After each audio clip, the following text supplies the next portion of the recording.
Yo, Atlas speaking and welcome to part 4 of What If I Was Reborn in My Hero with the Sand Fruit. Let the tale begin. Chapter 61 Playing in Sand Together. When everyone heard this, their faces grew tense with uncertainty. Kill him? You're joking, right? Lita asked Akira stiffly, his voice betraying his unease. Yeah, these are villains. This isn't training, we could actually die here. Mineta stammered, his entire body trembling in fear. Isn't there another way, Akira? Another student chimed in, desperation evident in their voice.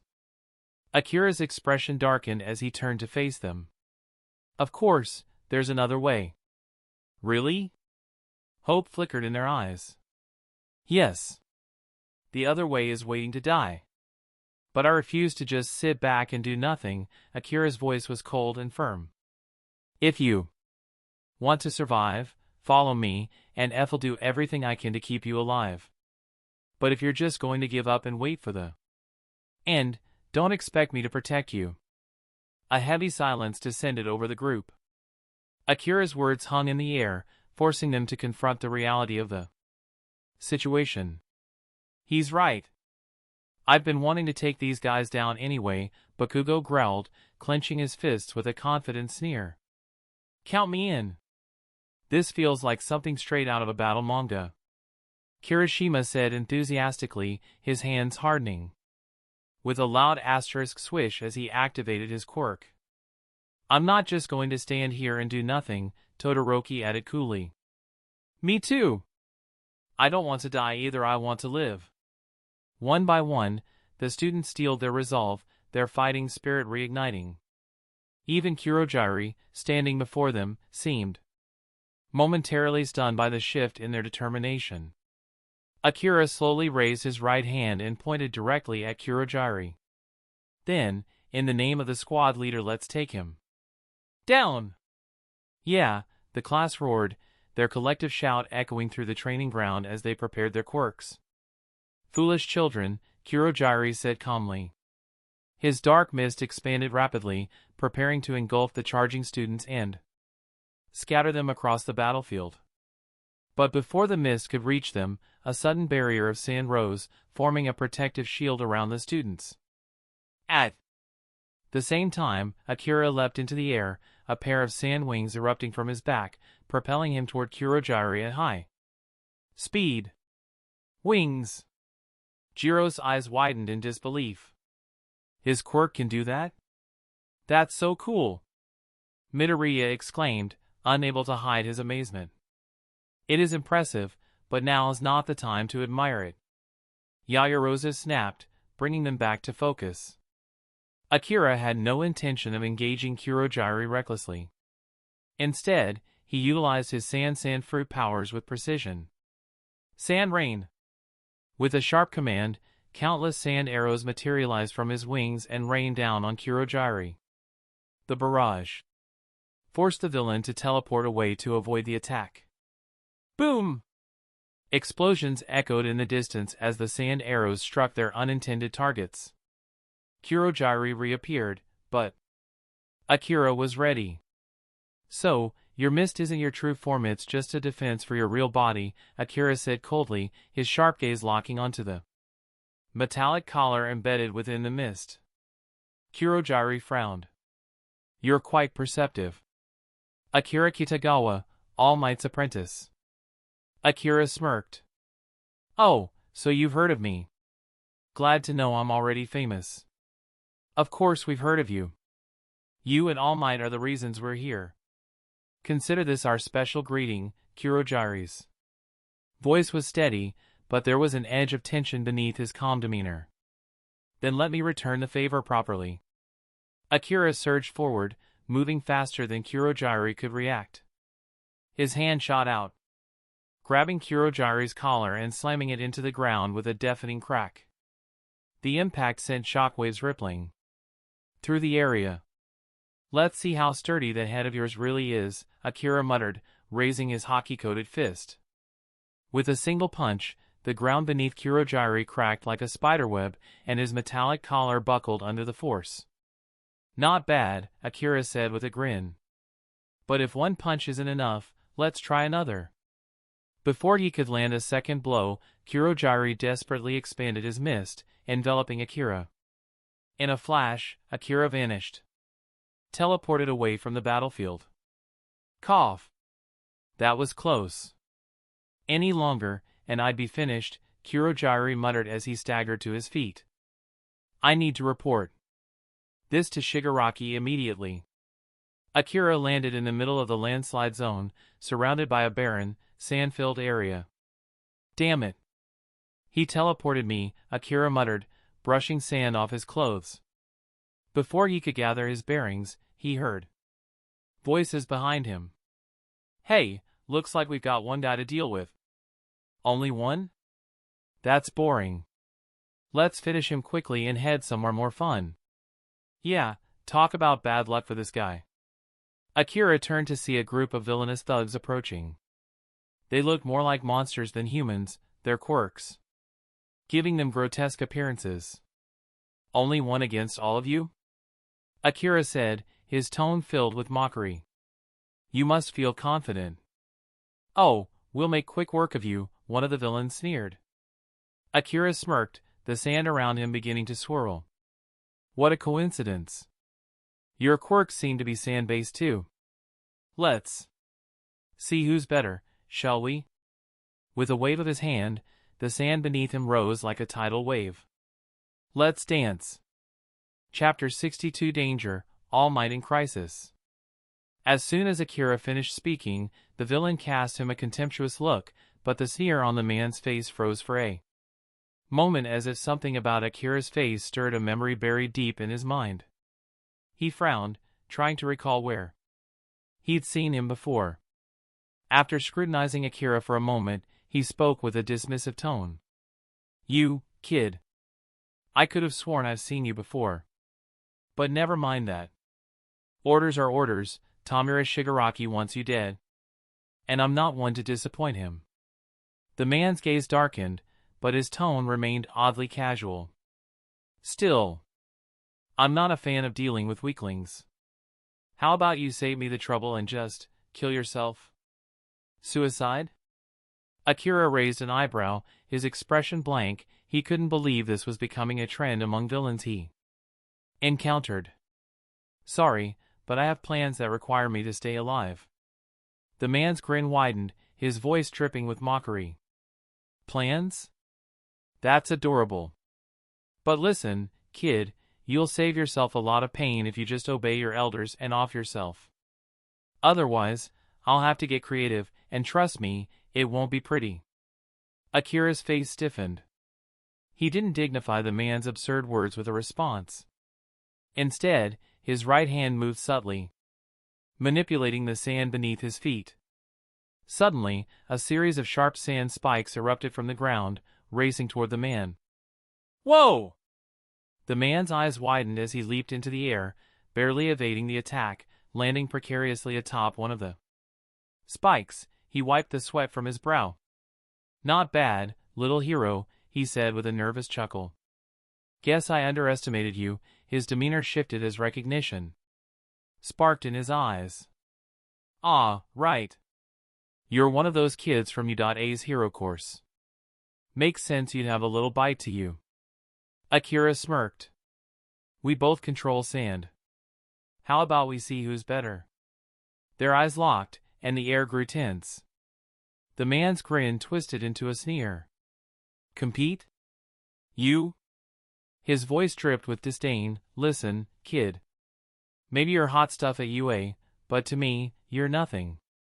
No. Calling you nothing is being too generous. You're trash. Before he could finish, a shadow loomed over him. In the blink of an eye, Akira appeared before him, slamming his head into the sand with brutal force. Trash, huh? Akira's voice was cold and calm as he stared down at his struggling opponent. Say that again, I dare you. The man thrashed in the sand, trying to free himself. But before he could recover, Akira grabbed him by the collar and lifted him into the air. Here's how it works, Akira said, his voice low and dangerous. If I decide you live, you live. If I decide you die, nothing can save you. The man's panicked gaze darted around for a way out. Summoning his quirk, he manipulated the sand around him, forming a sharp spike in his hand. Without warning, the spike shot toward Akira's head at point-blank range. But instead of flesh and blood, the spike hit sand. The man's triumphant expression vanished as he realized the truth. Akira had turned his body to sand using his ability. "Nice try," Akira said, his tone icy. Before the man could react, Akira's left fist, clad in armament hockey, smashed into his chest, sending him flying. The villain skidded across the ground, raising a thick cloud of dust. From within the haze, the man's trembling voice called out, "Wait! I remember now. You're All Might's apprentice, Kitagawa Akira. And what good does that do you?" Akira's voice was calm but carried a deadly edge. "Remembering my name doesn't mean you'll live to tell anyone else." Akira's hand transformed into a blade of compressed sand, which pierced the man's abdomen before he could react. The villain coughed up blood, his wide eyes betraying his terror. "You're a monster," he choked out. Akira pulled the blade free, letting the man collapse onto the ground. "Monster? No. I'm just better than you." He turned his back to the fallen villain and muttered, "Kurogiri's still out there. I need to find him before he causes more trouble." With a flap of his sand wings, Akira launched himself into the air, leaving the simulation zone behind in seconds. Meanwhile, Kurogiri had regrouped with Tamura Shigaraki, reporting the latest developments. "All students have been scattered," Kurogiri said. "The UA gate is sealed, and their communication equipment is down." But what?" Tamura Shigaraki asked, his voice sharp. Kurogiri hesitated before continuing. "There was an unexpected complication. All Might's apprentice Kitagawa Akira nearly killed me." Tamura Shigaraki's lip curled into a sneer. "That kid? No matter. They're all cornered now, including All Might. His strength is failing, just as I suspected." He let out a chilling laugh that echoed through the air. "But what about the teachers?" Tamura Shigaraki asked suddenly. "What's happening with them?" "They're holding for now," Kurogiri replied. "But we have the numbers. If nothing else, they'll exhaust themselves." Tamura Shigaraki's grin widened. "Perfect. Let's show these so-called heroes what true despair looks like." All Might, locked in a fierce battle with Nomu, gritted his teeth. His time in his hero form was running out, and he could feel his body weakening. "Damn it," he muttered, clenching his fists. Chapter 63 Symbol of Peace. All Might cursed under his breath. Nomu's strength far exceeded his expectations. This creature wasn't just strong, it was designed specifically to counter him. At first, All Might believed Nomu's quirk only involved impact absorption, but as the battle progressed, it became painfully clear that this monster had more up its sleeve. Alongside impact absorption, Nomu also possessed a super regeneration quirk. Super regeneration, a truly troublesome ability. No matter how grievous the injury, no matter how many limbs were severed, Nomu's body would heal in moments. It was as if this thing couldn't die. If that wasn't enough, Nomu's base strength rivaled All Might's own. Same power, superior durability, and a regeneration ability that mocked every ounce of effort All Might poured into his attacks. The odds were not in his favor. And to make matters worse, his time was running out. The transformation that sustained his heroic form was nearing its limit. This was bad. Very bad. Ha ha ha. Tamura Shigaraki's twisted laugh cut through the tension. "Isn't Nomu incredible? He's my teacher's masterpiece, custom built to take you down, All Might." His words dripped with malice, his grin wide and manic. "Look at you, helpless, bleeding, pathetic. It's beautiful." Nearby, Kurogiri spoke in a low tone. Tamura Shigaraki, I'm going to retreat for now. That boy, Kitagawa Akira, is searching for me. If he finds me here, it could disrupt our plans. Akira? Tamura scoffed. Who cares about him? He's just a kid. There's no way he's stronger than All Might, the so-called symbol of peace. No, he isn't, Kurogiri admitted calmly. Exactly. Tamura spread his arms as if to emphasize the point. He can't even compare to All Might. What can he possibly do against Nomu? Kurogiri hesitated. Still dash. He's a non-issue, Tamura interrupted, his tone dismissive. Nomu will handle him if he shows up. At best, the kid might give Nomu a light warm-up. Nothing more. Kurogiri nodded reluctantly, though unease lingered in his posture. Tamura's attention shifted back to All Might. Give up already, he shouted. Nomu was designed to counter your 100% state. You can't win. His voice carried a cruel delight, the words meant to chip away at All Might's resolve. But All Might wouldn't falter. Even as blood trickled from the corner of his mouth, his eyes burned with unyielding determination. I must not fall, he muttered under his breath. His body was screaming in protest, but his mind was resolute. He wiped the blood away and straightened his stance. The symbol of peace couldn't afford to show weakness. Not here. Not now. White steam began to rise from his body, a grim reminder that his time was almost up. Damn it, All Might hissed, clenching his fists so hard his knuckles turned white. The transformation. I can't hold it much longer. But even as his strength waned, his resolve burned brighter. I am the symbol of peace, he growled through gritted teeth. I cannot lose. With a fierce shout, All Might charged at Nomu. The monstrous creature met his attack head-on, the ground shaking beneath their feet as their fists collided. The resulting shockwave ripped through the air, sending debris flying in all directions. All Might didn't stop. He unleashed a flurry of punches, each faster and more powerful than the last. Nomu's impact absorption rendered the attacks nearly useless, dissipating the force of each blow. But All Might didn't care. Boom! Boom! Boom! Punch after punch slammed into Nomu's torso, relentless and unyielding. The sheer speed of the assault generated powerful gusts of wind, forcing Kurogiri and Tamura to retreat a safe distance. As long as your quirk is impact absorption and not impact nullification, there's a limit to what you can take. All Might roared, his fists blurring as they struck with ferocity. I don't care if you were designed to counter me at 100%. I'll use more than 100% to bring you down. Tamura watched in stunned disbelief. He's supposed to be weakened. How is he still this strong? His hand scratched at his neck in agitation, his confidence wavering.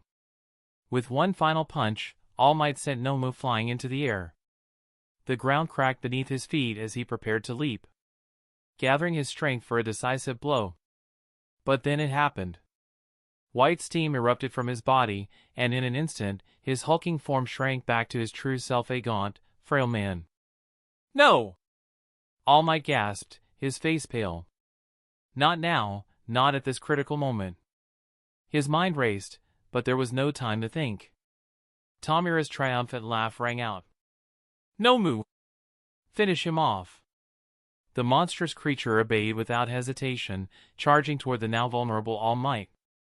All Might's heart sank as he braced himself. Is this it? But just as Nomu's fist hurtled toward him, a powerful whirlwind of sand erupted around them. The air grew thick with swirling grit, blocking Nomu's advance and shielding All Might from harm. What is this? Tamura shouted, his eyes darting around in panic. Through the chaos, a figure emerged, standing tall and resolute amidst the storm. Akira had arrived. Chapter 64 Akira's Nomu.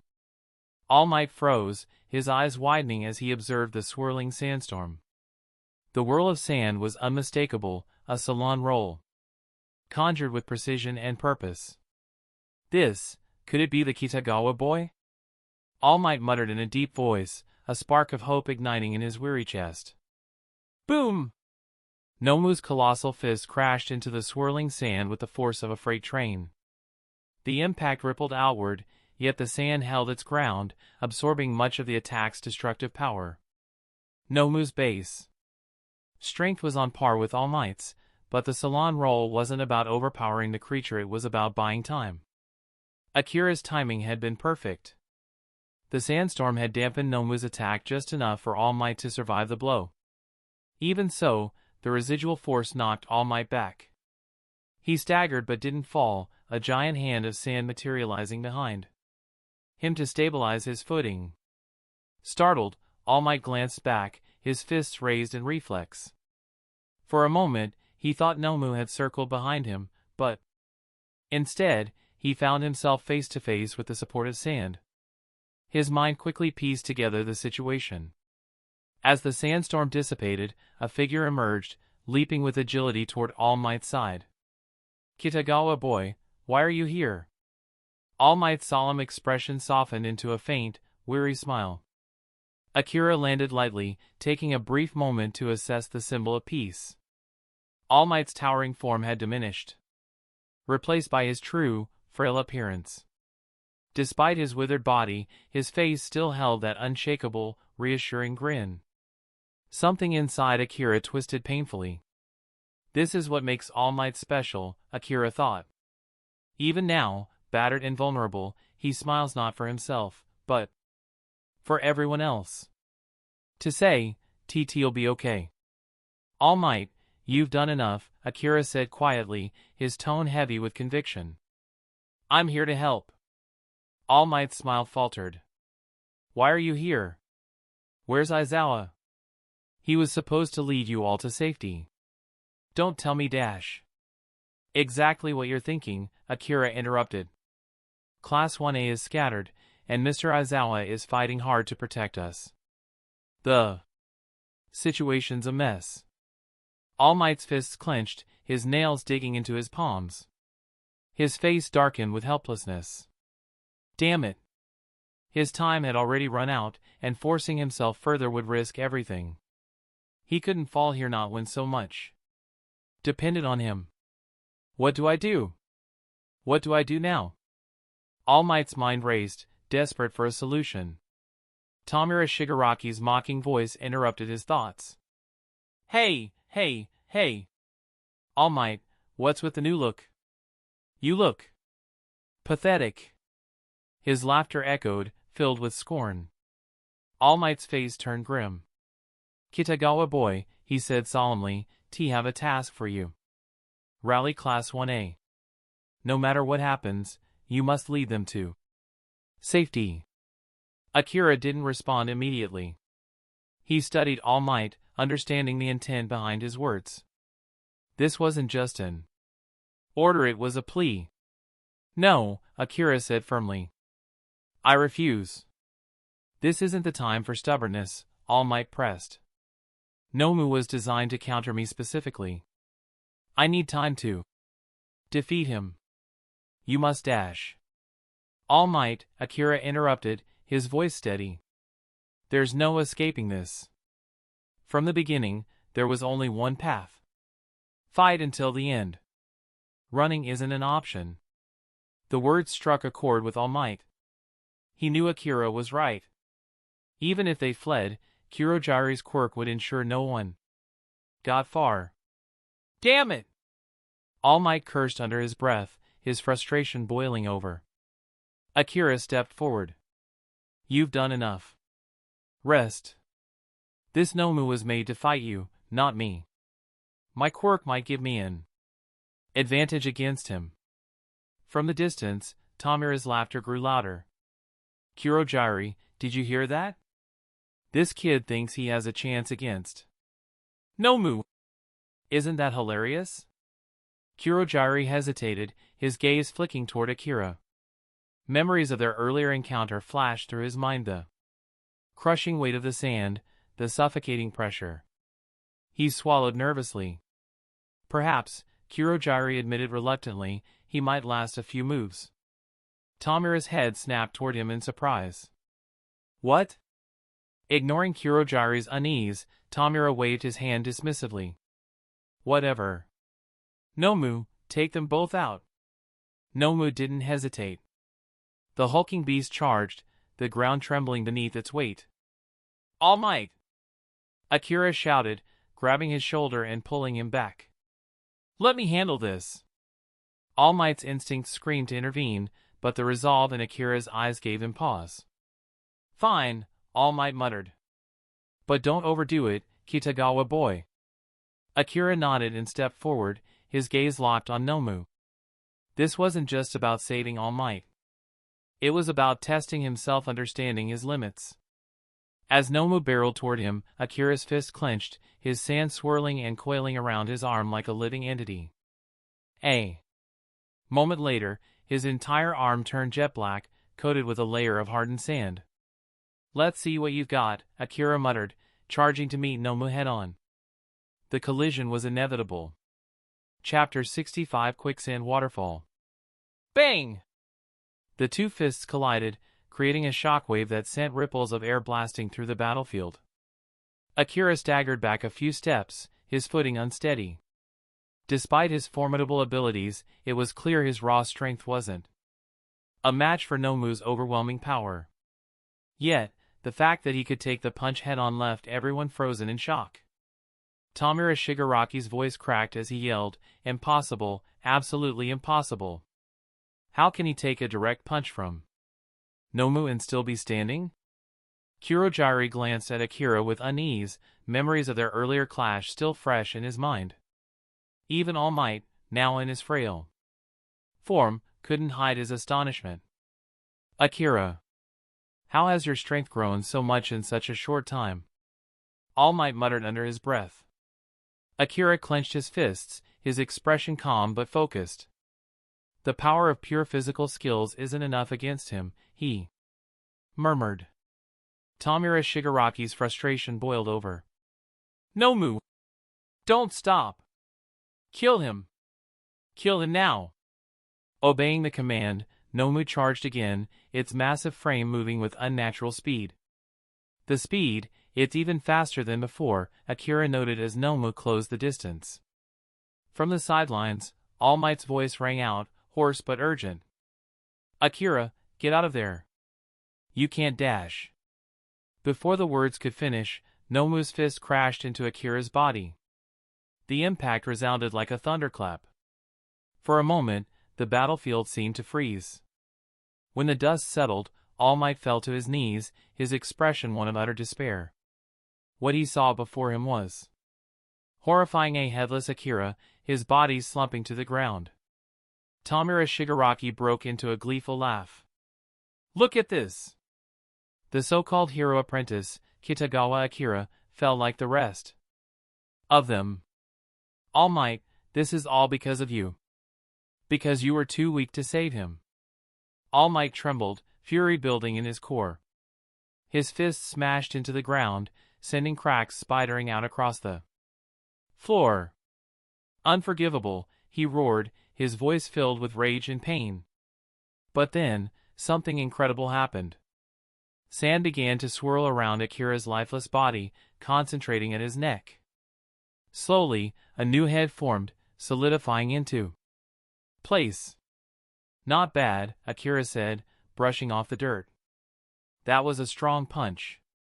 But here's the problem, while Nomu's quirks were designed to counter All Might, they're useless against me. Tamira Shigaraki and Kurogiri stood frozen in disbelief. How is this possible? Shigaraki stammered, his hands clawing at his neck in frustration. His head was gone. Is he immortal? No, he must have a super regeneration quirk like Nomu, asterisk. Kurogiri, still shaken, nodded. That must be it, but even then, this level of regeneration is... All Might stared at Akira, his voice barely above a whisper.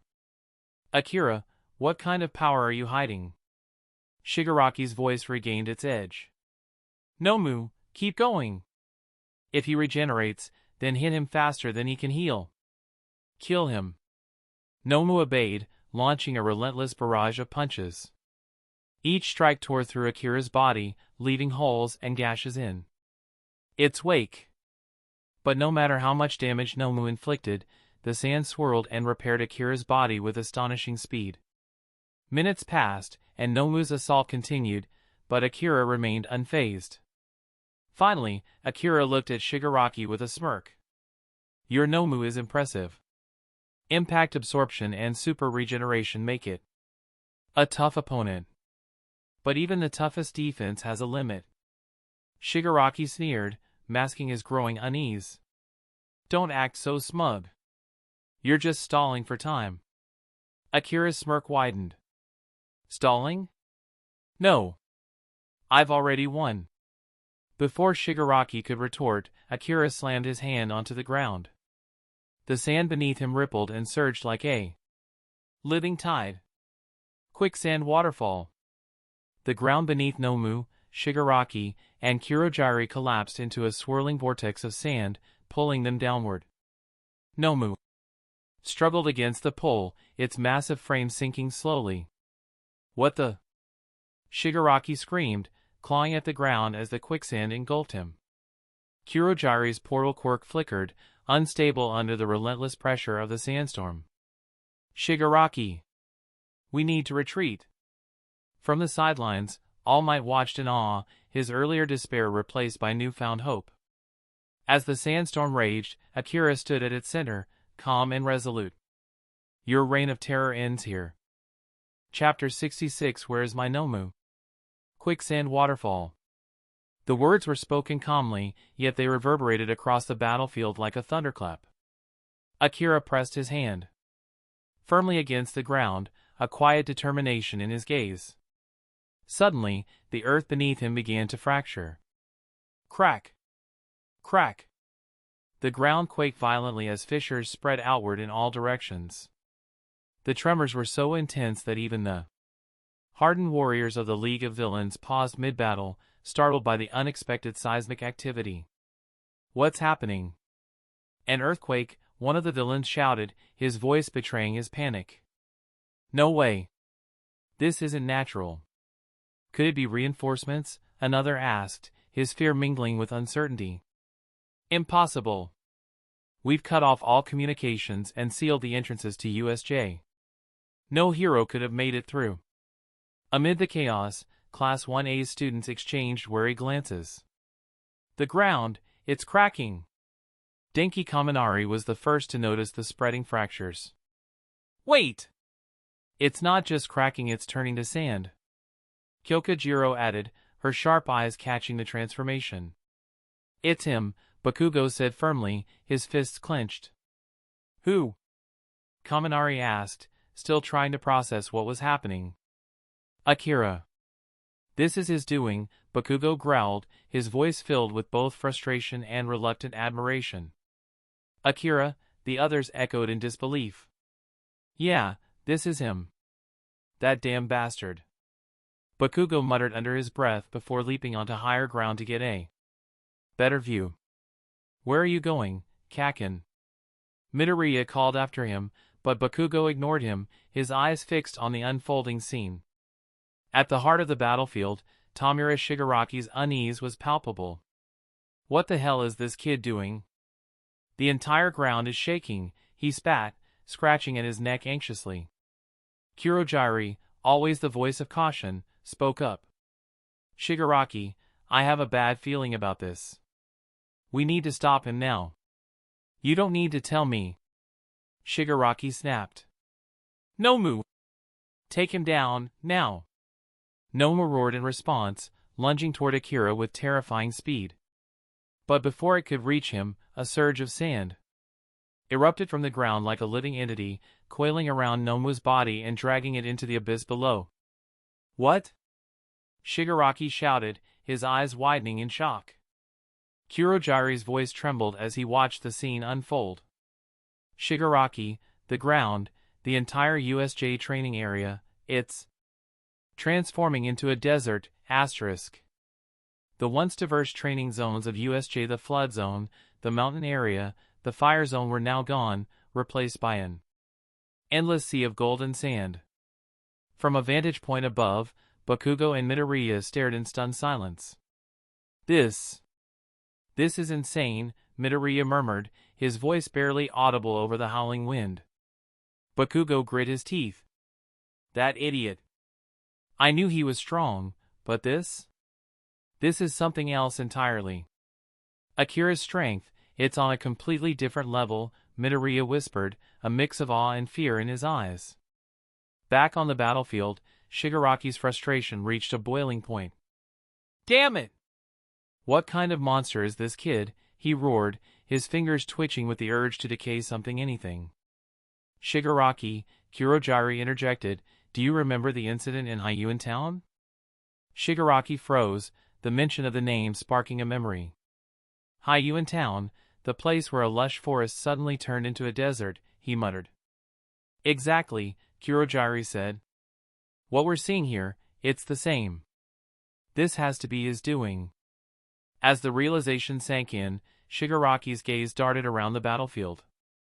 Wait, where's Nomu? Kurogiri hesitated, unable to answer.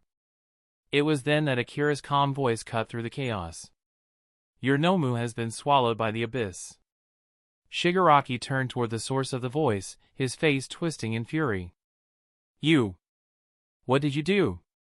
Akira smirked, his confidence unwavering. You thought Nomu was your ace, but in the face of nature's wrath, even monsters fall, asterisk. The tension in the air was electric as Akira's words sunk in. The battlefield had been irrevocably altered, both physically and mentally, and it was clear to everyone present, villain and hero alike, that Akira Kitagawa was not someone to be underestimated. Chapter 67 launches Conqueror's Haki 1. Buried beneath 200 meters of sand, Tamura Shigaraki's faith in his Nomu's strength began to falter. His voice trembled slightly as he shouted, Nomu, get up and kill him. Yet, no movement came from the ground. Tamura Shigaraki frowned, his unease growing. Tamura Shigaraki, I have a bad feeling again, Kurogiri murmured, his voice unusually tense. Shut up! Tamura barked, turning his frustration on his ally. He called again, Nomu, I said get up. But the silence was deafening. Akira stood unmoved, his expression calm as he delivered the final blow of realization. Oh, by the way, Akira said, his voice laced with indifference. I forgot to mention. Your Nomu is buried 200 meters underground. It doesn't matter how strong it is, it's not coming back. Tamura Shigaraki froze. Kurogiri, All Might, and everyone else who could hear Akira's words were equally stunned. To bury something 200 meters underground in an instant. The sheer power and precision it required left All Might speechless. Impossible. 200 meters? You're lying. Tamura hissed. Akira shrugged. Believe what you want. It changes nothing. Realizing the dire situation, Tamura gritted his teeth and barked, Kurogiri. Kurogiri responded immediately, creating a swirling portal. Tamura thrust his hand into it, and a second portal opened. Behind Akira. Die, brat! Tamura snarled, his hand stretching out to touch Akira's back. All Might, don't worry about me. The words weren't loud, but Akira's voice carried confidence as Tamura's decaying hand approached. A wall of sand erupted, forming a defensive shield. Tamura's hand struck only sand, the grains crumbling through his fingers. Damn it! Tamura cursed as Kurogiri warned him, pull back. Tamura quickly withdrew his arm, but it was already coated in sand. Any hesitation, and he would have been entirely encased. Akira turned, his gaze locking onto the pair. Not very creative, are you? Kurogiri moved to defend Tamura, opening another portal to teleport Akira. But this time, Akira anticipated the move. He sidestepped the trap and lunged forward, gripping Kurogiri's head. "You're in my way," Akira muttered coldly. With a powerful motion, he slammed Kurogiri into the sand. The impact shook the ground, leaving Kurogiri incapacitated. Ignoring the downed villain, Akira leaped toward Tamura, his right hand transforming into a shimmering blade of sand. Desert Sword. The blade swung, its arc slicing through the air with a sharp hiss. Tamura barely managed to dodge, but the hands adorning his body weren't so lucky. Several fell to the ground, severed cleanly. Those hands were his lifeline, remnants of his family, and their loss sent Tamura spiraling into despair. Damn it. Damn you! Tamura's voice cracked as his breathing grew frantic. "You're finished," Akira declared, raising his hand. The sand around him began to ripple and rise, forming countless spiked projectiles. With a wave, Akira unleashed the barrage of sand spines toward Tamura. The spikes tore through the air, closing in on their target. But just as they were about to hit, Kurogiri managed to summon a final portal, enveloping Tamura in a protective cloud of purple smoke. The sand spines struck the swirling mass, dissipating harmlessly. When the smoke cleared, both Tamura and Kurogiri were gone. Akira stood alone, the battlefield silent. He let out a small breath, his hand returning to its normal form. All Might approached slowly, his expression a mix of awe and concern. "Akira, what you just did? How?" Akira turned, his eyes calm but unreadable. "Teal explained later, All Might. For now, we've driven them off. Let's focus on securing the students and ending this mess." All Might nodded, though his mind was swirling with unanswered questions. As Akira walked away, the once vast USJ had been reduced to a sprawling desert, a testament to his power and a warning to anyone who dared challenge him. Chapter 68 launches Conqueror's Hockey 2. Akira stopped in his tracks, his sharp eyes scanning the now empty spot where Kurogiri had been pinned moments ago. He frowned, muttering to himself, "They're tougher to pin down than I thought." Without hesitation, he turned his attention to the fading remnants of Tamura Shigaraki and Kurogiri's presence, breaking into a swift sprint. As he ran, Akira's hands moved in precise motions. The sand beneath the battlefield began to churn and rise, forming two colossal hands that loomed ominously in the air. With a loud shout, he directed them forward. "Let's see you run from this!" Akira roared, the giant sand hands crashing down toward Shigaraki's last known position. The ground quaked under the sheer force of the attack, but no impact followed. Instead, the sand hands vanished into thin air. Akira slowed to a stop, clicking his tongue in annoyance. Kurogiri again. By the time he reached the spot, all traces of Shigaraki and Kurogiri had disappeared, leaving nothing but the faint swirl of purple smoke dissipating into the air. "They're fast, I'll give them that," Akira muttered. Behind him, All Might approached, his steps heavy with fatigue but his presence as resolute as ever. He placed a hand on Akira's shoulder, his voice soft yet filled with gratitude. "Akira, you were incredible today. Without you, things could have ended much worse." Akira turned, offering a small grin. "You're flattering me, All Might." All Might's expression became serious, his brows knitting together. "Tell me, was it true? Is Noma really buried 200 meters underground?" Akira shrugged nonchalantly. "Of course. Didn't think it'd come up again, though." All Might remained silent for a moment, his face betraying his shock. "That's beyond what I expected." Akira's expression shifted, a faint smirk tugging at his lips.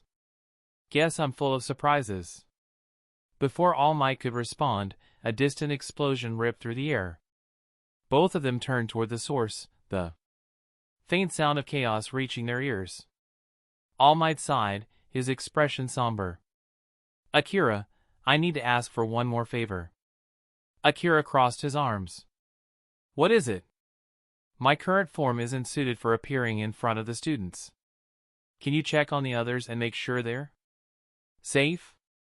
All Might's voice was heavy with concern. Akira smirked, turning away and waving over his shoulder. Leave it to me. I am the class rep, after all. All Might watched him go, his eyes misting over slightly. He whispered to himself, the future, it's in good hands. Soon, the world will see a new symbol of peace. Elsewhere, on the other side of the USJ training ground, Yaoyorozu Momo was locked in combat, her classmates standing back-to-back against the relentless attacks of the League of Villains. The air was filled with the clash of weapons and the cries of the wounded. Where are Akira, Midoriya, Bakugo, and Todoroki? Jiro Kyoka shouted, frustration and panic evident in her voice. We need them here, but they're nowhere to be seen. 10 students had formed a tight circle, defending against the villains closing in around them. Yaoyorozu Momo had supplied them with iron rods she created, and each student gripped their weapon tightly, their eyes darting around in fear.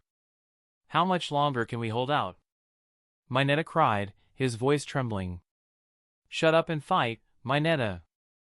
Yaoyorozu snapped, her tone cold and sharp. Mineta's panic only grew. What if All Might doesn't come? What if Dash? Enough! Jiro cut him off. If you've got time to panic, then fight.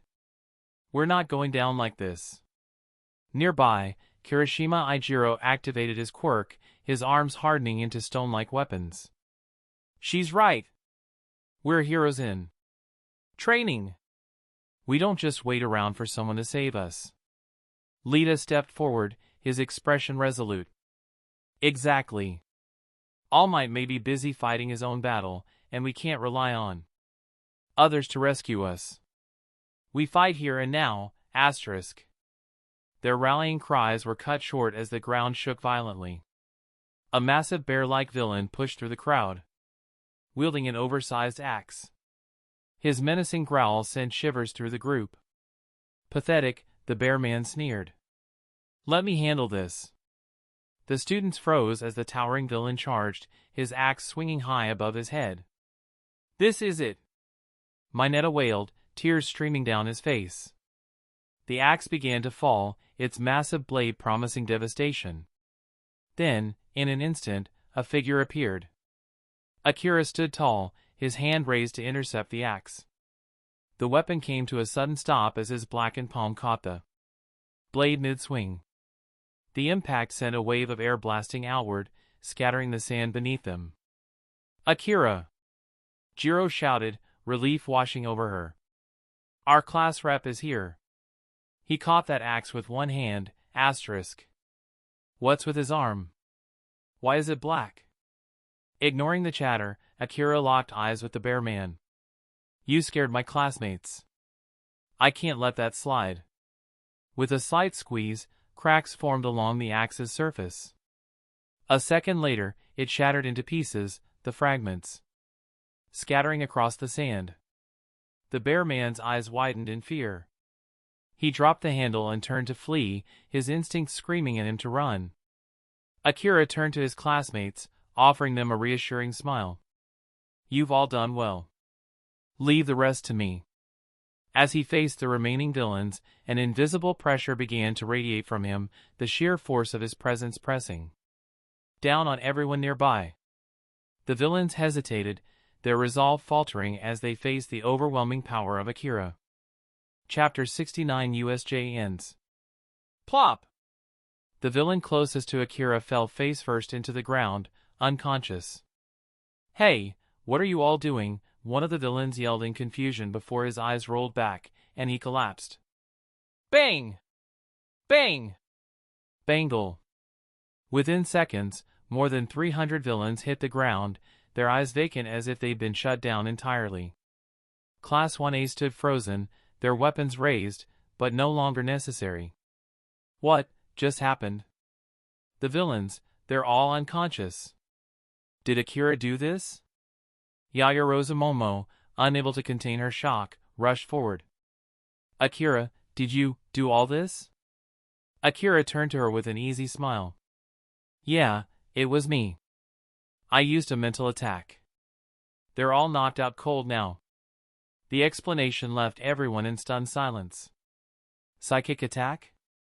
Kirishima Ijiro exclaimed, stepping closer. That's insane. You're amazing, Akira.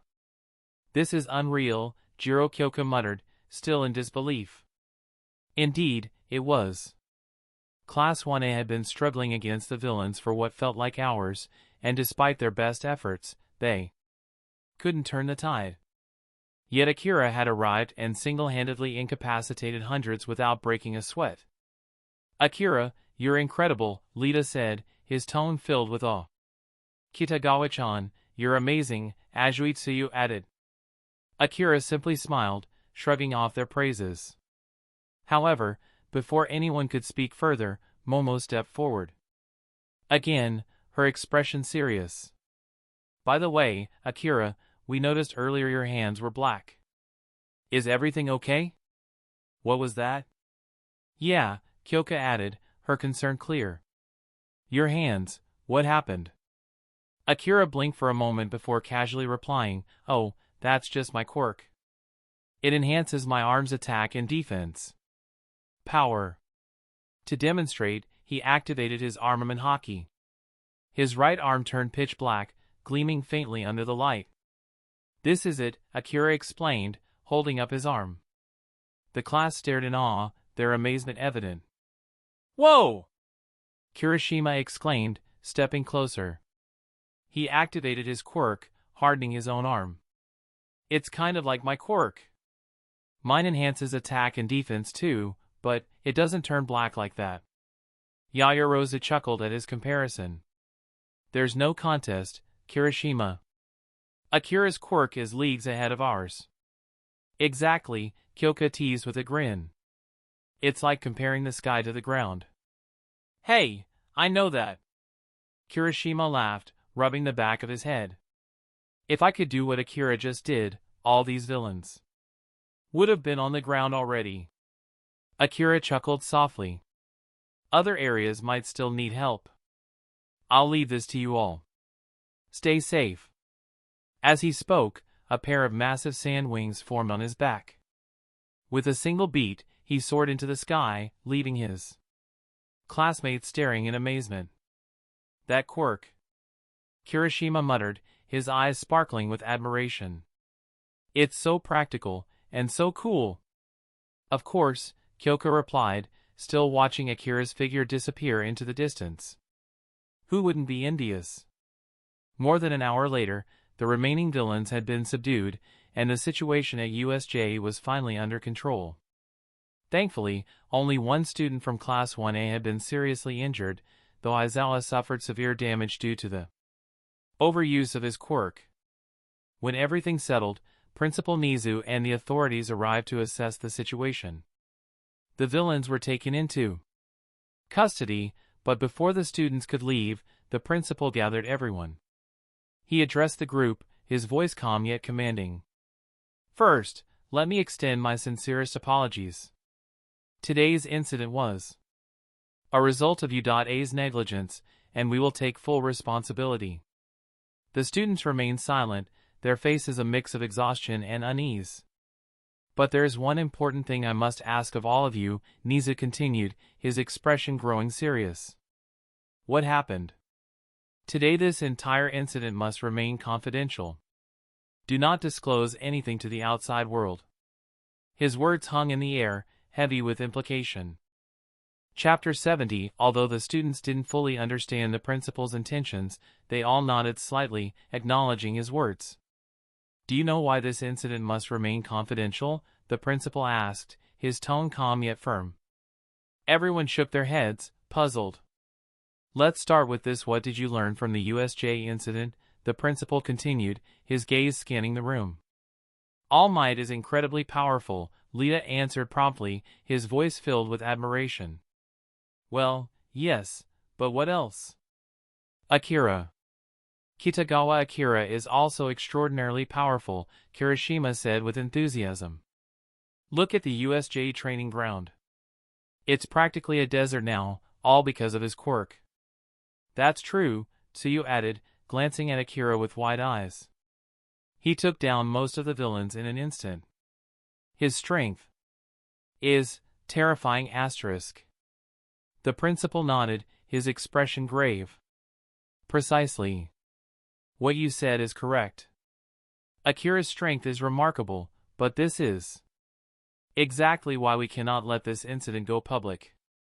Otherwise, asterisk. He paused, letting the weight of his words sink in. We will push Akira to the edge of a cliff. The underworld thrives on targeting individuals of immense power. If word spreads, he'll become a prime target for every dark force imaginable, putting his life in grave danger. The room fell silent as the students processed his words. The principal's reasoning was clear now. He wasn't just protecting Akira's identity, he was safeguarding his life. Akira stood quietly, his face calm, though a flicker of understanding crossed his eyes. The principal didn't truly know the extent of his strength, but that was fine by him. A low profile suited his plans better. Meanwhile, at the League of Villains hideout, a swirling purple vortex opened in a dimly lit bar, and Tamura Shigaraki tumbled out, landing on the floor with a pained groan. Ugh. My body feels like it's been crushed, Shigaraki muttered, wincing as he moved. His bones ached from the impact of Akira's giant hand of sand.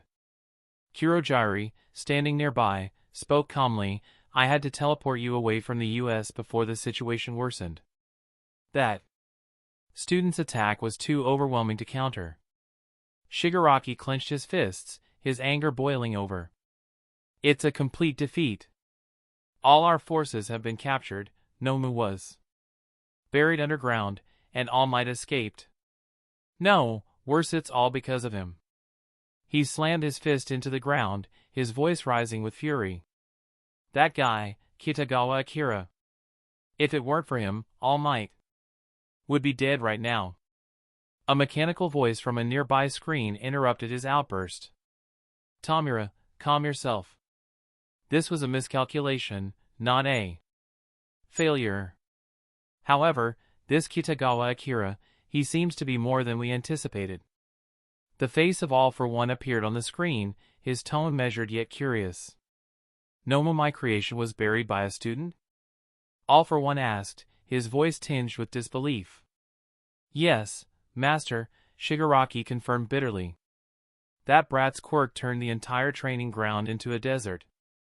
He crushed Nomu and nearly killed both Kurojiri and me. Kurojiri nodded solemnly.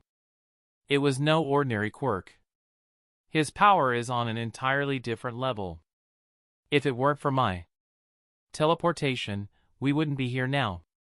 All for One was silent for a moment, processing their words. Finally, he spoke. Asterisk, I underestimated this Kitagawa Akira. When All Might introduced him as his apprentice, I thought he was merely a prodigy. Strong, yes, but not a threat to us. It seems I was gravely mistaken. Shigaraki, still seething, looked up at the screen. Master, this isn't just about power. That guy, his presence changes everything. If we don't deal with him, he'll destroy everything we've built. Patience, Tamura, All for One replied, his voice chillingly calm. This Kitagawa Akira has drawn my attention now.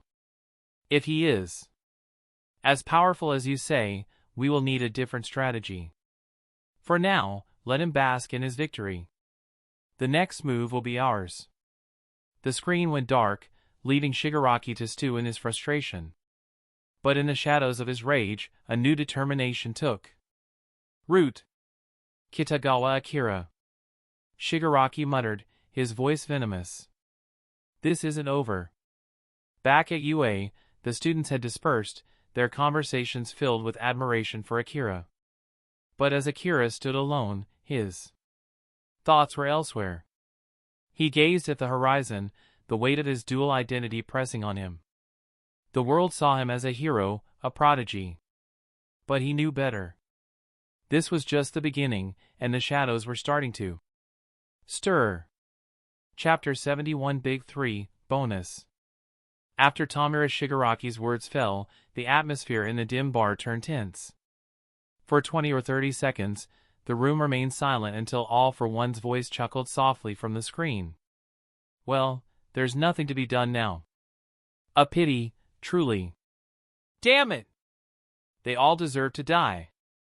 Tomura Shigaraki growled, his frustration boiling over. Calm yourself, Tomura, All for One said with measured calm. This defeat is not without its lessons. Next time, we'll be better prepared. Remember, building fear takes time, and symbols like you are integral to our success. Next time, you must ensure our terror spreads far and wide. Tomura's fists clenched, but he nodded silently. The next day came quickly. Due to the USJ incident, Akira and the rest of Class 1A were given a one-day suspension. The incident dominated TV broadcasts, but reporters weren't allowed inside the training ground. Only statements from the heroes were made public. The following is an update on yesterday's USJ attack, a news anchor announced. Students from UA High School's hero course were ambushed by a group of villains at the disaster training site. According to the police, the criminal group calls itself the League of Villains. Their objective was to kill All Might, who recently joined UA as a teacher. However, the group was overwhelmed by All Might and forced to flee, sustaining heavy losses. In a busy neighborhood, people gathered around a large screen, reacting to the news. Are they insane? Planning to kill All Might is suicide, one citizen said incredulously. All Might is the symbol of peace. He won't fall so easily. Serves those villains right. They got what they deserved. Meanwhile, at Akira's home, he lounged on the sofa, watching the news with mild disinterest. His parents, as busy as ever, had called earlier to check on him after hearing about the attack. Once reassured of his safety, they'd hung up quickly. Man, I'm starving, Akira muttered, his stomach growling. He stood and stretched, planning to grab breakfast outside, but his phone began to ring. Huh? Akira glanced at the unfamiliar number on the screen. After a brief hesitation, he answered.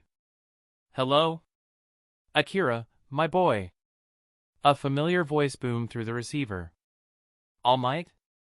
Akira's brow furrowed. What's going on?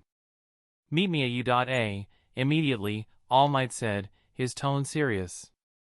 Why? What's this about?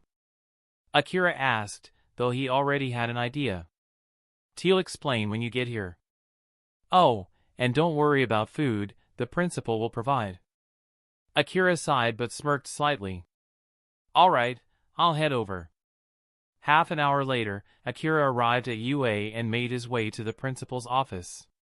He knocked on the door. Principal, I'm here. Come in, came the soft reply.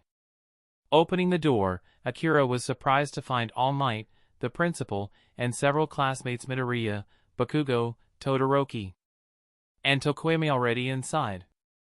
Akira raised an eyebrow. What did you guys do now? Ha! Midoriya and the others looked at him, confused. The principal chuckled softly. Relax, Akira. You're not here to be punished. Please, have a seat. Akira shrugged and settled onto a nearby sofa. All right. So, what's this about?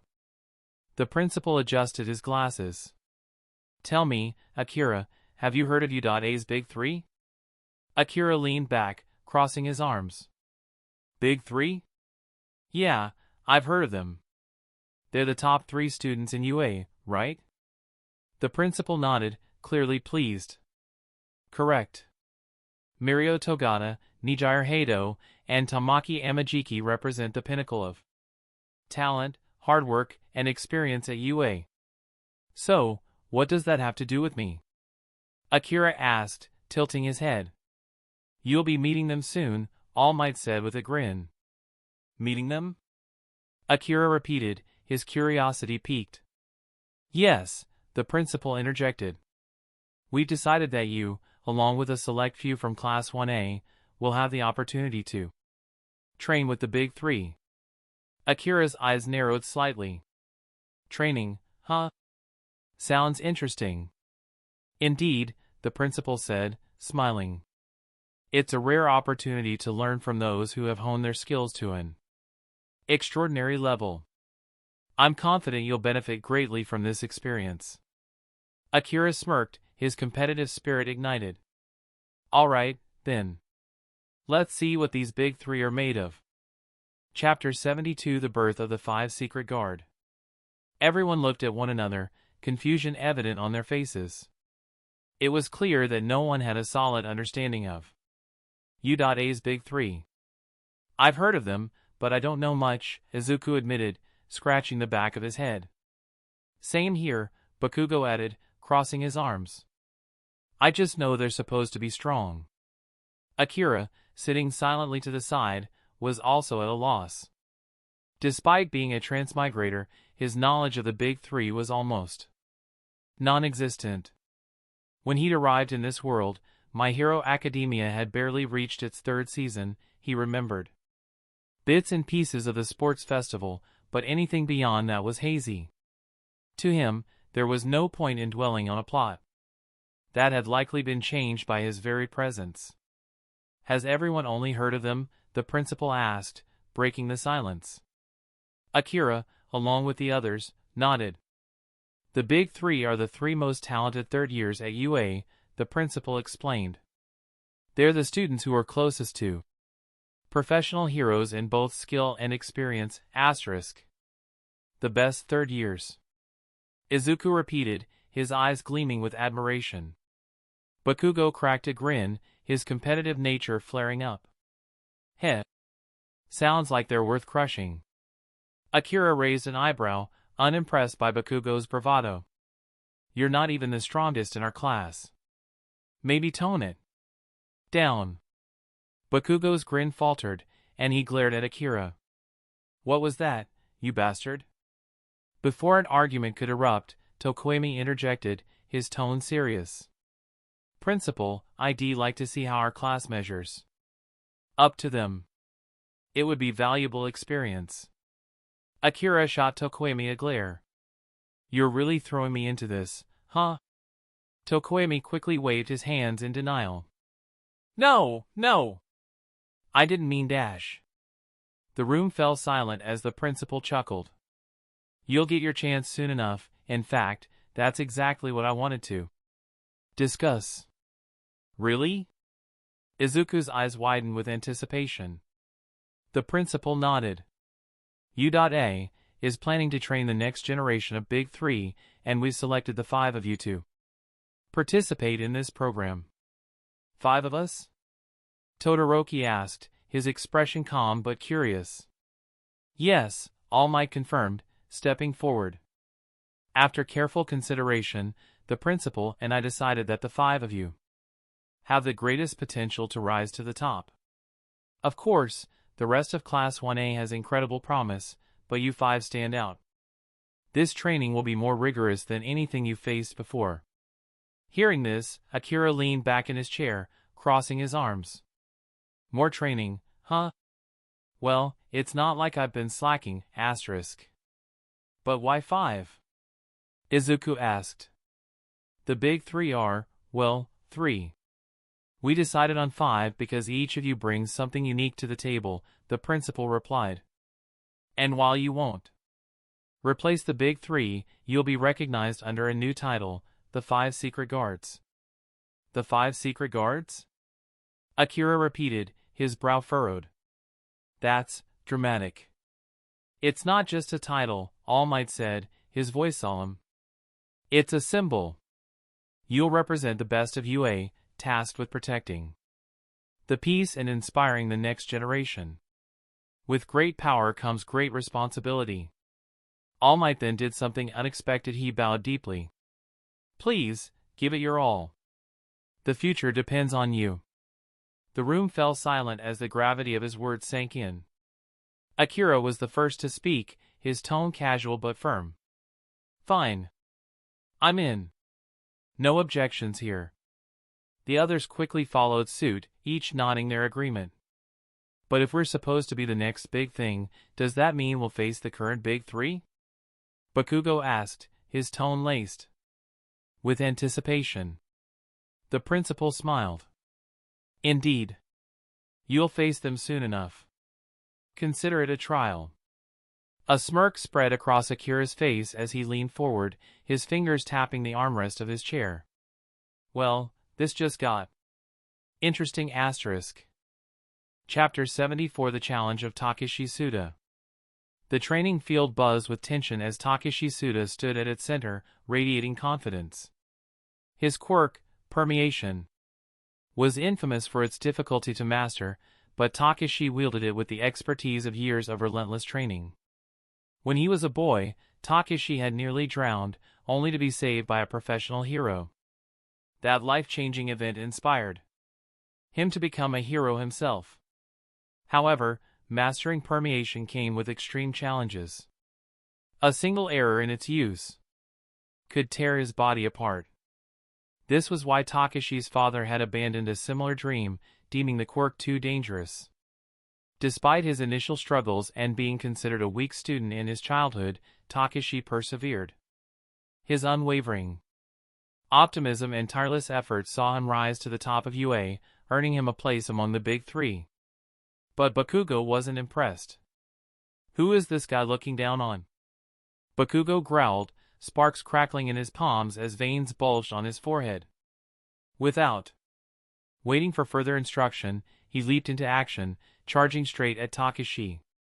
As Bakugo closed in, Takeshi's hero uniform suddenly slipped to the ground, leaving him visibly embarrassed. Bakugo halted midair, momentarily startled. Takeshi quickly adjusted his uniform, pulling it back into place. Apologies. My quirk can be tricky to control. But don't let that stop you. Attack whenever you're ready. TCH. Don't need your permission. Bakugo barked, releasing an explosive blast aimed directly at Takeshi. The attack went right through his opponent's body, leaving Bakugo stunned. What the hell, he snarled, his eyes narrowing. It's similar to Akira's ability, Shoto remarked calmly from the sidelines. Permeation, huh? Annoying! Bakugo spat, retreating before launching a more powerful explosion. The blast engulfed Takeshi in thick black smoke. As it slowly cleared, Bakugo smirked, thinking he had landed a decisive blow. But then Takeshi emerged from the smoke, unscathed. Moving with lightning speed, he closed the gap and delivered a precise punch to Bakugo's stomach. Ugh! Bakugo coughed, spitting out saliva as he crumpled to the ground, clutching his abdomen. Kaken got taken out in one hit? Midoriya exclaimed, his voice tinged with disbelief. As expected of one of the big three, Tokoemi muttered, his eyes narrowing. Takeshi chuckled softly. My apologies. I might have been too rough. His gaze shifted to Midoriya, Shoto, and Tokoemi.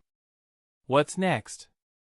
Will you come at me one by one, all together, or should we wait for Akira to finish his meal? Midoriya, Shoto, and Tokoemi exchanged glances. We'll go together, Midoriya declared, determination flaring in his eyes. Very well, Takeshi said, a faint smile gracing his face. Midoriya activated One for All, green lightning crackling around him as he darted toward Takeshi. Shoto followed, unleashing a wave of ice that quickly spread across the ground, while Tokoemi sent dark shadows surging toward their opponent. But Takeshi remained calm. Midoriya's punch phased through him effortlessly, and Shoto's ice froze nothing but empty air. Even Dark Shadow found no purchase, as Takeshi slipped through its attacks like water through a sieve. In an instant, Takeshi countered. He moved with precision, striking Shoto and Tokoemi down with calculated blows. Both collapsed to the ground, groaning in pain. Teleportation? No, it's something else, Tokoemi muttered, clutching his side. Now alone, Midoriya tensed, his mind racing. If this were Akira, what would he do? Midoriya's instinct screamed at him, urging him to focus. He'll come from behind. Taking a deep breath, Midoriya spun around just as Takashi emerged from the ground behind him. Here you are. Midoriya activated One for All, his arms glowing with green electricity. He launched a powerful punch, aiming directly at Takashi's midsection. For a moment, it seemed like the attack might land.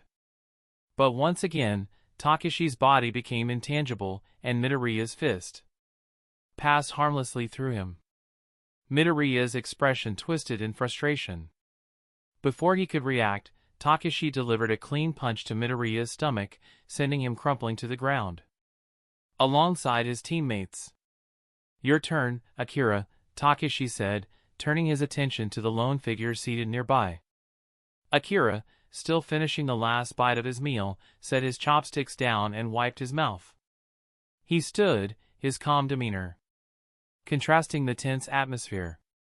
Let's see what you've got, Akira said, stepping forward. His eyes glimmered with resolve. Chapter 75 Senior v/S Junior. Hearing this, Akira glanced around at Midoriya and the others, who were groaning on the ground, clutching their stomachs. He paused, a thought flashing through his mind. Asterisk too fast. They all went down before I could even finish my meal, asterisk. Akira sighed, his appetite dampened. Looks like I don't have a choice. I'll eat later after this sparring session.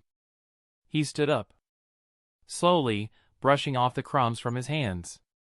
Walking to the center of the training ground, he found himself face to face with Suda Takashi.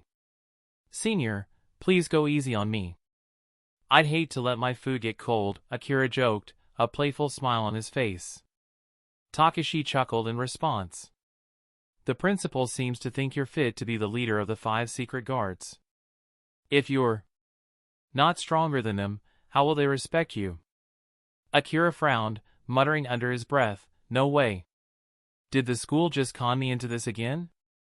I really need to have a word with the principal after this. Takashi raised an eyebrow at Akira's complaint. This kid, definitely an oddball, he thought. For Akira, the situation wasn't ideal. Leadership roles and extra responsibilities weren't exactly his style. He preferred minimal effort with maximum reward, but here he was, the designated leader of a team he didn't even sign up for. All right, Akira, get ready. I'm coming for you, Takashi announced confidently. Akira nodded, his expression calm but focused. Let's do this. The moment the words left his mouth, Takashi vanished from sight, reappearing behind Akira in the blink of an eye. So many openings, Takashi thought, already positioning himself for a strike. Meanwhile, his fellow Big Three members Hoshino Sora and Fujiwara Reina watched from the sidelines, observing the match. This feels like it's going to be another one-sided fight, Sora commented, shaking his head. Yeah, Takashi is just on another level. I thought this guy would put up a better fight, Reina added. But their conversation was interrupted by All Might, who stood nearby with a knowing smile. You're underestimating Akira. He's not ignoring Takashi's attacks. He simply doesn't think they'll work on him. What? Sora and Reina turned back toward the fight, their eyes narrowing. At that moment, Takashi's fist moved toward Akira's back, only to strike sand. Takashi blinked, startled. He leaped back instinctively, putting distance between himself and Akira. Akira turned around, a confident smile on his face. If your speed can't outpace my sand, you won't even get close. Takashi's eyes narrowed as he reevaluated his opponent. So, you weren't as careless as I thought. The principal wasn't exaggerating your potential, asterisk. Akira smirked, disappearing in a blur. In the next instant, he appeared beside Takashi, aiming a swift kick. So fast. Takashi barely managed to activate his quirk, allowing Akira's kick to pass harmlessly through his body.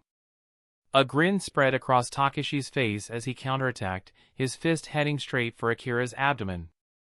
But the moment his punch landed, his smile vanished. His fist had passed through Akira's body just like Akira's kick had passed through his. What? Takashi muttered, his expression stunned.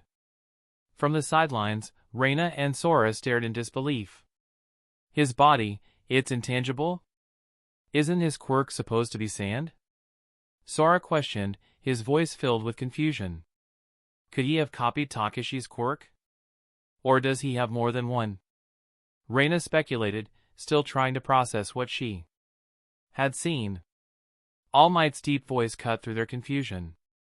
I warned you, didn't I? Akira's quirk may appear straightforward, but its applications are far more complex than they seem. Even as his teacher, I've only scratched the surface of what he's capable of. Both Sora and Reina turned their attention back to Akira, their expressions more serious now. Takashi, on the other hand, was feeling something he hadn't experienced in a long time, pressure. Not only was Akira fast and well defended, but he also seemed to possess a quirk similar to his own. It was like fighting a mirror in one with just as many tricks. This guy is cheating, Takashi thought, a small bead of sweat forming on his forehead. Chapter 76 Uzumaki? Takashi slowly raised his head and looked at Akira, who was smiling at him. That ordinary smile sent a chill down Mr. Suda's spine. In the next instant, he quickly withdrew his hand from Akira's abdomen. Immediately after, he leaped backward, flipping in midair, creating distance between himself and Akira. The hole in his abdomen began to heal at a speed visible to the naked eye. Just like that classmate said, you also have penetrating quirks, Suda remarked while adjusting his pants. Akira, momentarily taken aback, chose not to explain too much. If you think so, then that's it. Thanks to the principal, who praised you as a monster freshman. It's starting to feel troublesome, Suda said, frowning. He wasn't being modest, it was the truth. Suda had assumed that Akira possessed multiple quirks: sand manipulation and penetration. Add to that his unusual movements, and it made Suda feel cornered. Moreover, there was something else that had truly shocked Suda: Akira's physical abilities.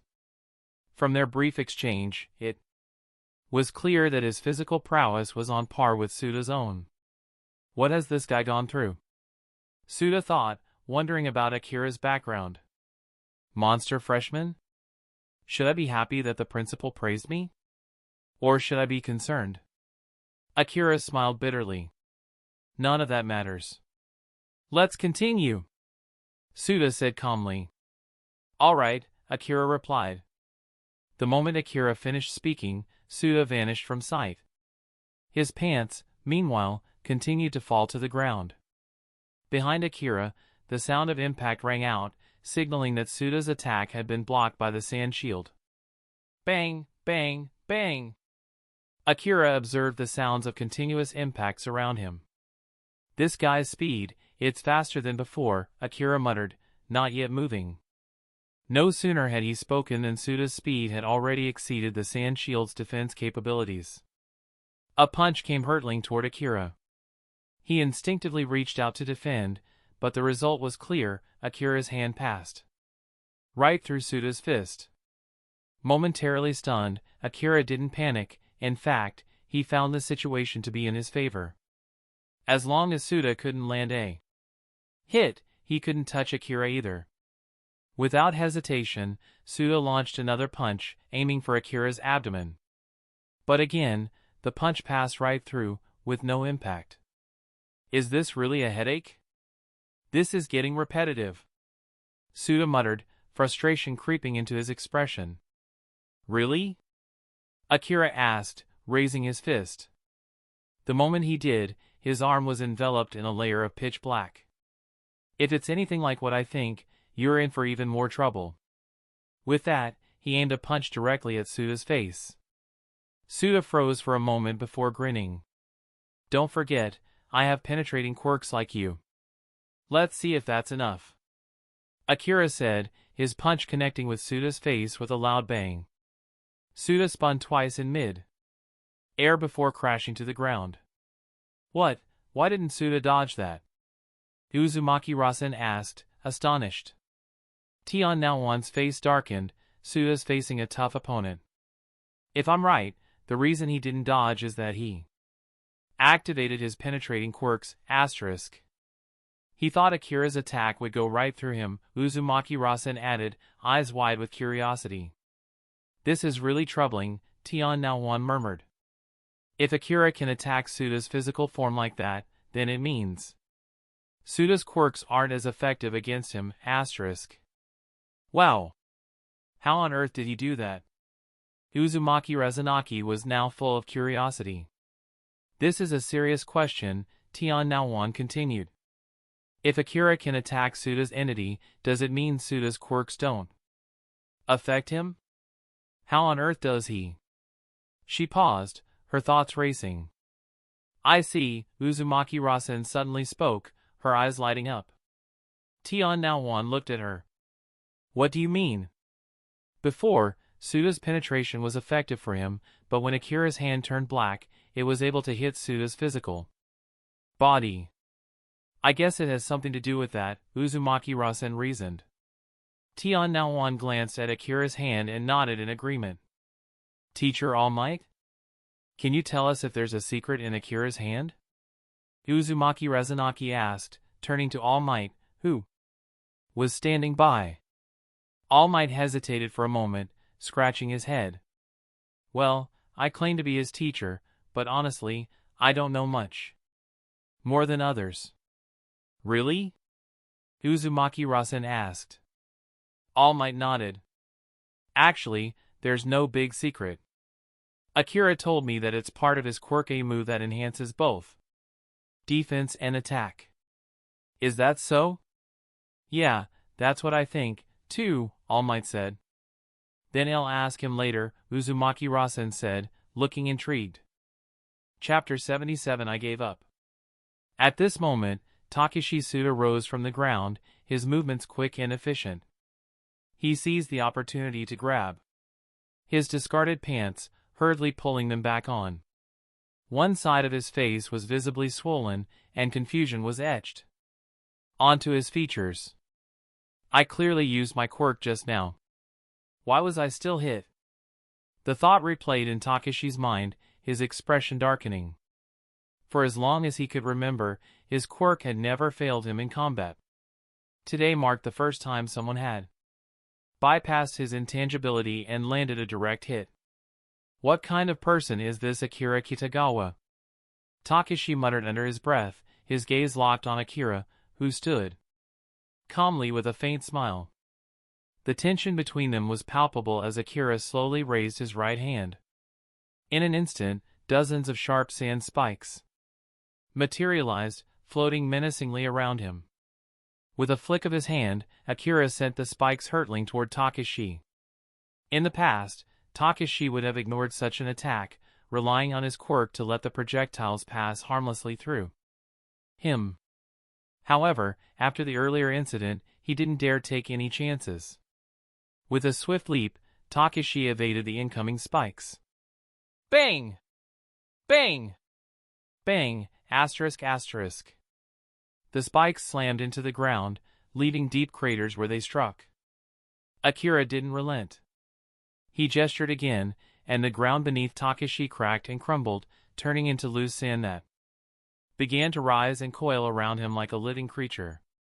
Takeshi activated his quirk, phasing through the shifting sands and disappearing underground.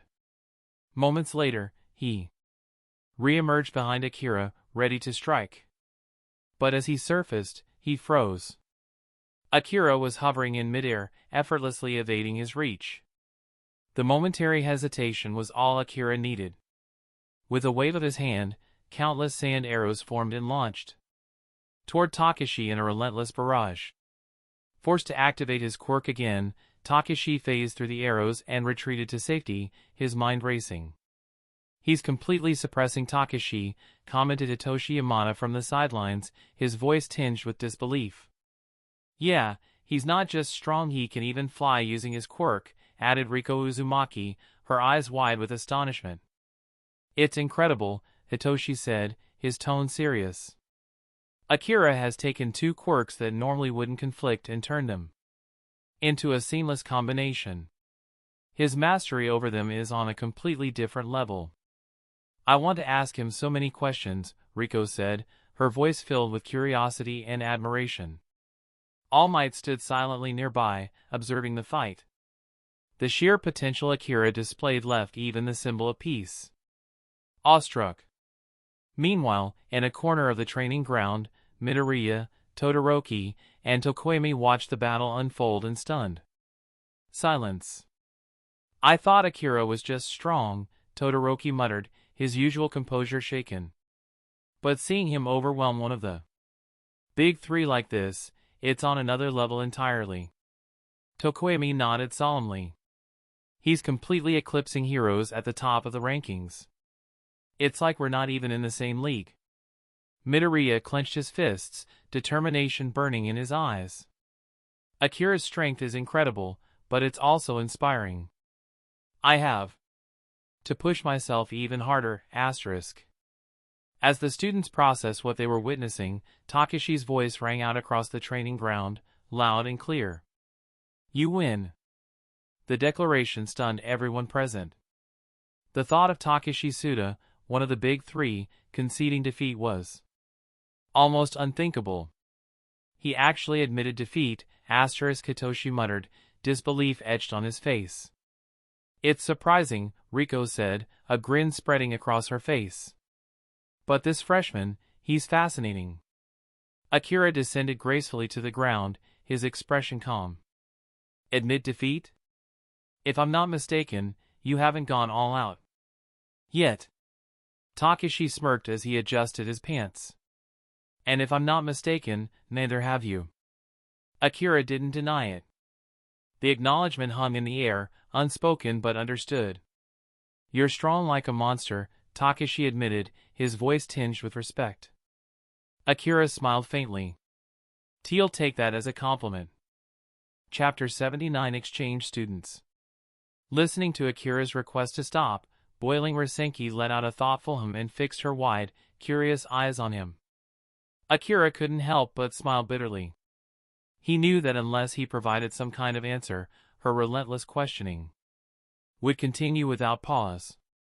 Fine, let me explain my quirk, Akira began, raising his arm. The entire arm transformed into sand, shifting and forming into the shape of a sharp sand blade. As you can see, my quirk allows me to manipulate sand freely. I can create weapons, reshape the terrain, or even defend myself. In short, my quirk is highly versatile, excelling in offense, defense, and support, he explained, keeping his tone casual yet confident. Boiling Rasenki's eyes sparkled with intrigue, but it was Uzumaki Razanaki who chimed in next. That's an incredible quirk. But I have to ask, how did you manage to land a hit on Takeshi Suda when his quirk allows him to phase through attacks, asterisk. Akira paused, considering his words carefully. Honestly, I'm not entirely sure myself. Boiling Rasenki leaned in, her curiosity unrelenting. During the fight, I noticed that his quirk worked normally until your hand turned black. After that, his phasing ability seemed to fail. Is there something special about your hands? A secret? Maybe? Smiling faintly, Akira covered his right hand with the jet-black sheen of hockey. It's not a secret, really. This ability comes from a unique evolution of my quirk. So far, I've discovered that it enhances both my attack and defense, and it also seems capable of affecting quirks like his. Quirk evolution? The term caught everyone's attention, including Midoriya, who couldn't resist asking. What exactly do you mean by quirk? Evolution?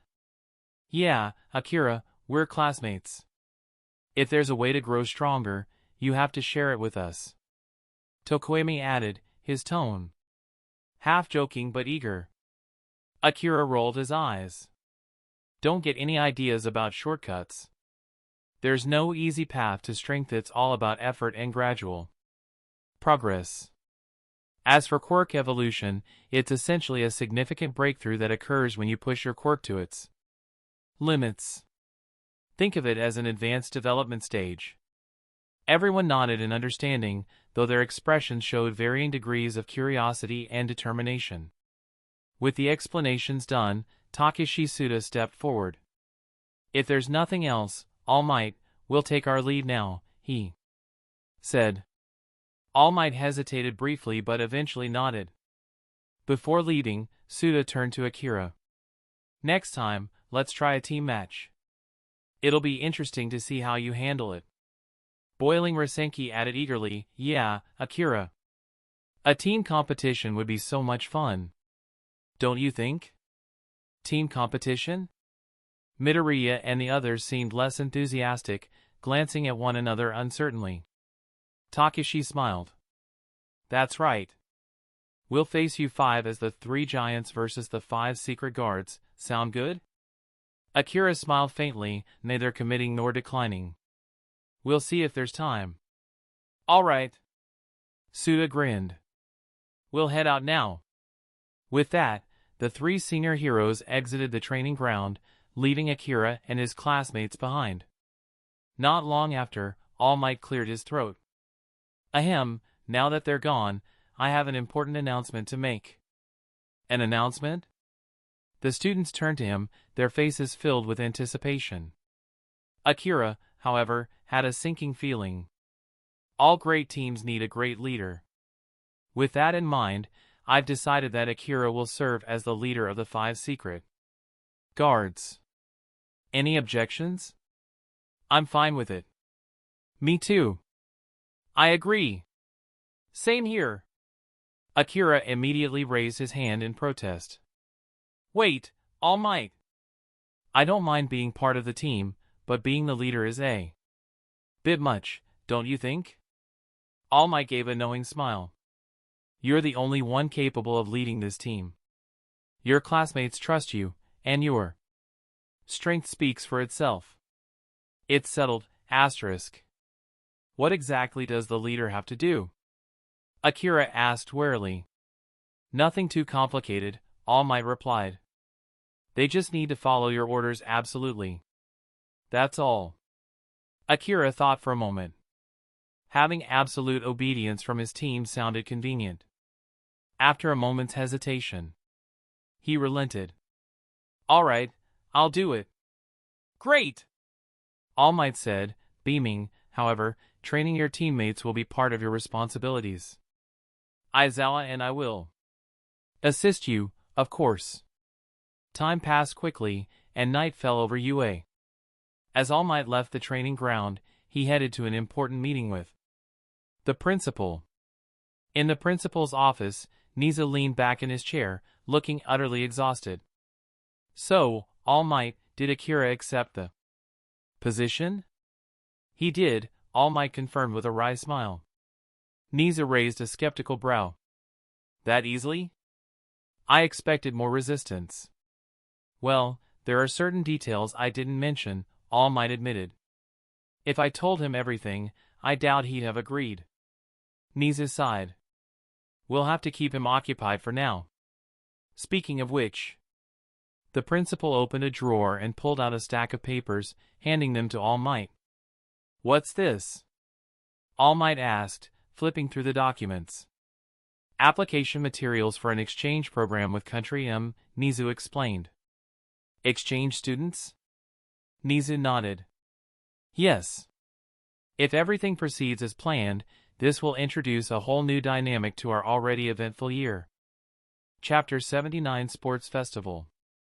When the words exchange student were spoken, All Might's expression shifted noticeably. "From the #1 school in Country M, or just an ordinary institution?" All Might asked, his tone cautious.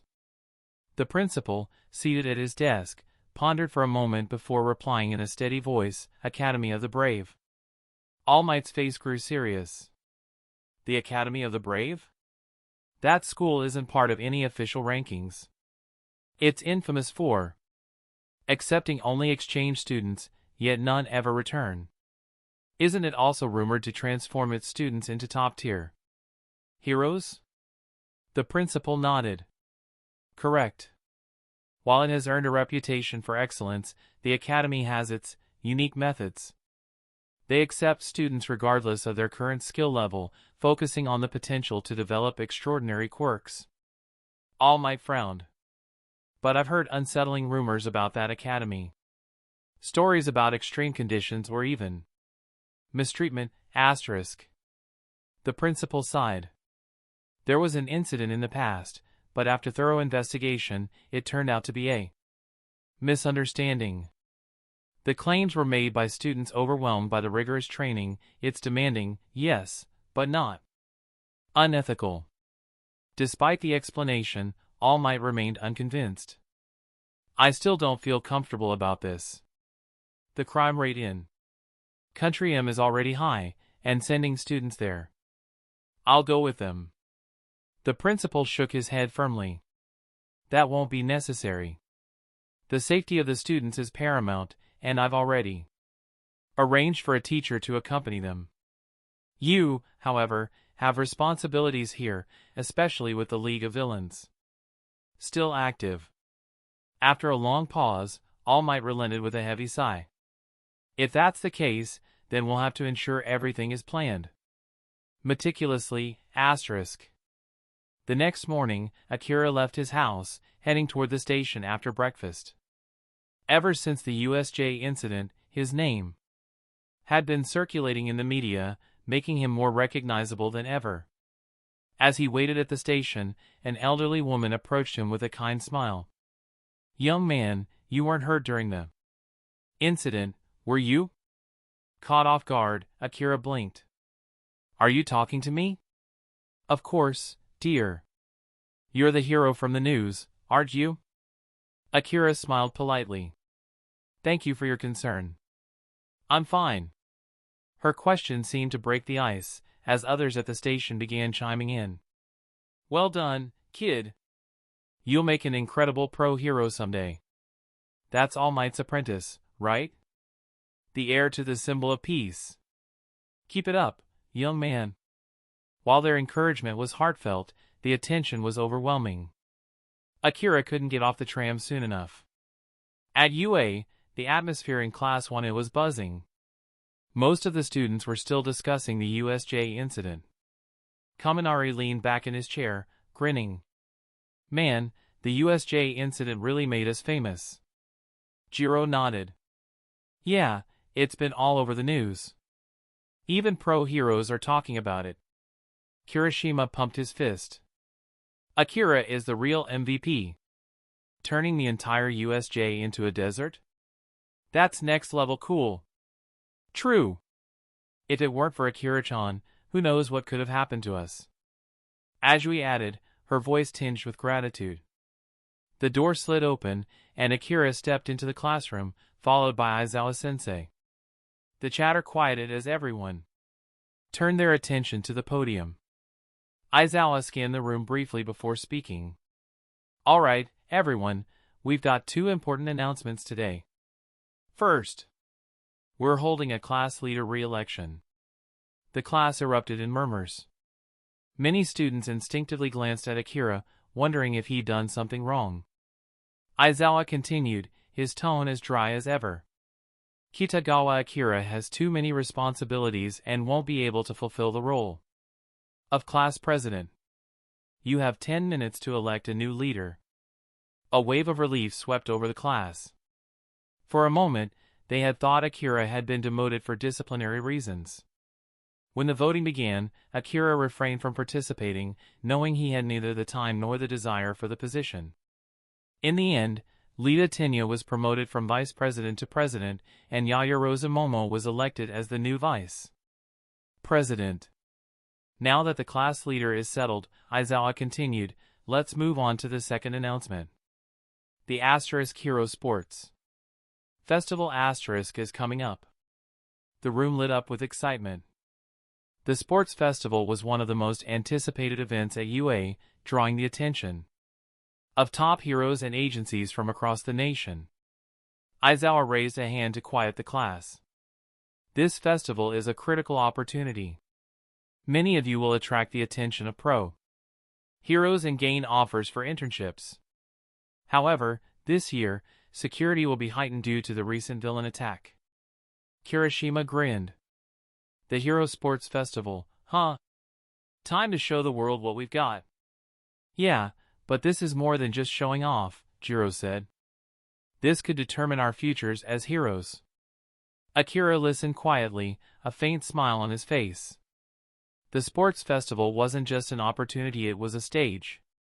And he intended to leave his mark. Chapter 80 Declaration of War. After hearing Aizawa's explanation, the students exchanged uncertain glances. Though some concerns lingered, they eventually nodded in agreement, trusting the school's decision. Do you all understand? Aizawa asked, his gaze scanning the classroom. Yes, the class replied in unison. Good. The class meeting is over, Aizawa concluded, his tone firm yet calm. Time passed quickly, and due to special circumstances, Class 1A did not have Hero Basics in the afternoon. As the final bell rang, signaling the end of the school day, the sound of heavy footsteps echoed down the corridor. Within moments, a large group of students crowded outside the door to Class 1A. What's going on?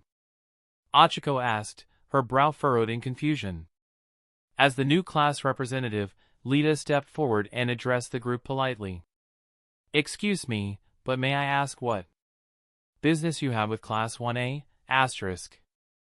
Before anyone could respond, Bakugo strode forward with his usual air of confidence, a smug smirk on his face.